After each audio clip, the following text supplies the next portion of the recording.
আসসালামু আলাইকুম দর্শক, আমরা এই মুহূর্তে রয়েছি মিরপুর 1 নম্বর শাহ আলী মাজার। আজকে ঈদ মিলাদুন নবী উপলক্ষে এই মাজার সেজেছে রঙিন বাতিতে, যেখানে আজকে রাতে মনোজ্ঞ সাংস্কৃতিক অনুষ্ঠান এবং বাংলাদেশের বিখ্যাত আলেম ওলামারা বয়ান পেশ করবেন মানব জাতির মুক্তির জন্য। আজকে 12ই রবিউল আউয়াল হযরত মুহাম্মদ সাল্লাল্লাহু আলাইহি ওয়াসাল্লামের জন্মদিন উপলক্ষে শাহ আলী মাজারকে সাজানো হয়েছে খুব সুন্দরভাবে। আর হযরত শাহ আলী বাগদাদী রহমতুল্লাহের ভক্তবৃন্দরা সকাল থেকেই এই মাজার প্রাঙ্গণে এসে জিয়ারত করছেন এবং এখানে বসে সময় কাটাচ্ছেন। হযরত মুহাম্মদ সাল্লাল্লাহু আলাইহি ওয়াসাল্লাম মানবতার মুক্তির দূত হিসাবে এই পৃথিবীতে জন্মগ্রহণ করে তিনি ইসলামের সুমহান বাণীকে প্রচার করে গিয়েছিলেন। তারই প্রতিকৃতি পথ অনুযায়ী সারা বিশ্বের মধ্যে আল্লাহ তাআলার প্রিয় বান্দারা ওলিরা এইভাবেই রাসূল ইসলামের দেখানো পথ অনুযায়ী তারা ইসলামের সুমহান বাণীকে সারা বিশ্বে ছড়িয়ে দিয়েছেন। সেই উপলক্ষেই এখানে অনেক মানুষজন আসছেন যারা হযরত শাহ আলী রহমতুল্লাহ বাগদাদীর এই মাজার জিয়ারত করছেন এবং সুন্দর করে তারা আজকে রাতে এখানে ওয়াজ নসিহত শুনে আজকের রাতটিকে এখান থেকে কেটে তারপরে তারা বাসা। হযরত শাহ আলী বাগদাদী রহমতুল্লাহের মাজার প্রাঙ্গণে আজকে 12ই রবিউল আউয়াল উপলক্ষে চলছে সাজ রব। এই মহান ব্যক্তিত্ব মিরপুরে শুয়ে আছেন, যার হাজার লক্ষ ভক্তবৃন্দদের মনে আধ্যাত্মিকের একটা ছোঁয়া জাগায়।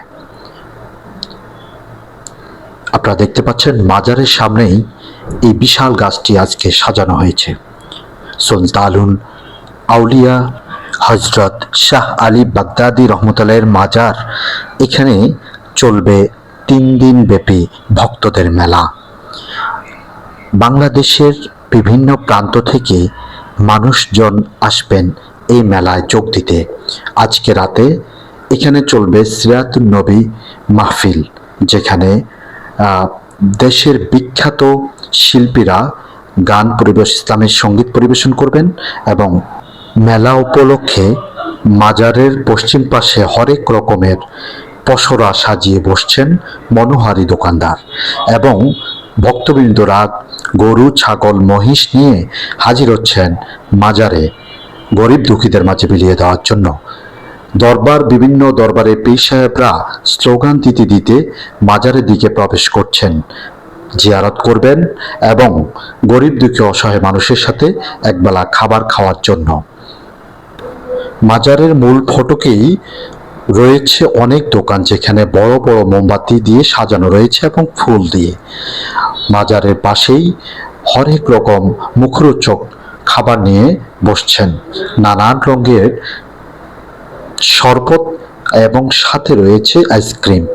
আপনারা দেখতে পাচ্ছেন মাজারের এটি হচ্ছে রান্নাঘর, যেখানে বড় বড় পাতিলে রান্না করা হয় ভক্তবৃন্দরা নিয়ে আসা বিভিন্ন পশু জবাইকৃত গোশত। বিশাল একটি ড্যাগ রয়েছে, যেটিকে সিন্নি ড্যাগ নামে এখানে ডাকা হয়। আমি আমার মতো, উনি ওনার মতো, উনি আমার জায়গায় কিন্তু বসে নাই, উনি ডাইরেক্ট মাটিতে বসে, আমি আবার আলাদা একটা কাগজ দিয়েছি। ও আচ্ছা আচ্ছা, মানে এটা রহস্যটা কি? মাজার যার ভাব তার এই মাজারে এটা কি আধ্যাত্মিকের একটা স্তর আছে নাকি, এরকম টাইপের কিছু? না, অবশ্যই না, অবশ্যই এটা অবশ্যই আপনার আধ্যাত্মিকের আছে। আচ্ছা আচ্ছা, এইখানে পৃথিবীর একটা রাখানা। আমরা সবাই পাগল। তুমি যে একটা মাইক্রোফোন নিয়ে আছো না, তার পাগল তুমি একটা। সাংবাদিকতা, তোমার এই রাষ্ট্র পরিচালনা করে যারা নাকি ওই যে সংসদে বসে গদি চালায়, তারাও পাগল।